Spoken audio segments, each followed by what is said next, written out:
आदमी ने सड़क पर खड़े होकर अपनी जेब घड़ी पर स्विच दबाया, लेकिन उसे आश्चर्य हुआ कि पैदल यात्री और वाहन तुरंत अपनी जगह पर जम गए। जब उसने फिर से स्विच दबाया तो आसपास का माहौल पहले की तरह जीवंत हो गया। अपने सिद्धांत का परीक्षण करने के लिए उसने आसमान में एक विमान को देखा और स्विच दबाया। निश्चित रूप से विमान हवा में जम गया था। यह महसूस करते हुए कि जेब घड़ी समय को रोक सकती है, वह अपनी दमनकारी कार्यस्थल पर उस महिला सहकर्मी को दिखाने के लिए दौड़ा जिस पर उसका क्रश था। उसे अविश्वास करते हुए देखकर उसने निर्णायक रूप से घड़ी का बटन दबाया, फिर चुपके से अपने सहकर्मी का दोपहर का भोजन खाया, यहाँ तक कि बॉस के कार्यालय में घुसने और उसके कॉलर में एक फूल ठूंसने की हिम्मत भी की।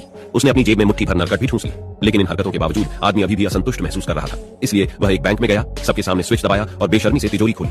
उन्माद में उसने बैंक नोटों से भरी एक गाड़ी को बाहर धकेल दिया। हैरानी की बात यह है कि जैसे ही वह पैसे उठाकर भागने वाला था, जेब से घड़ी गिर गई। डरकर उसने जल्दी से उसे उठाया और फिर से स्विच दबाया, लेकिन वह अवाक रह गया। उसके आसपास के लोग स्तब्ध रह गए। चाहे उसने कितनी भी कोशिश की, कोई प्रतिक्रिया नहीं हुई। इससे वह अचानक हैरान रह गया और वह जल्दी से जेब घड़ी का स्विच फिर से दबाने के लिए सड़क पर भागा। लेकिन लोग मूर्तियों की तरह जमे हुए थे, समय में जमे हुए।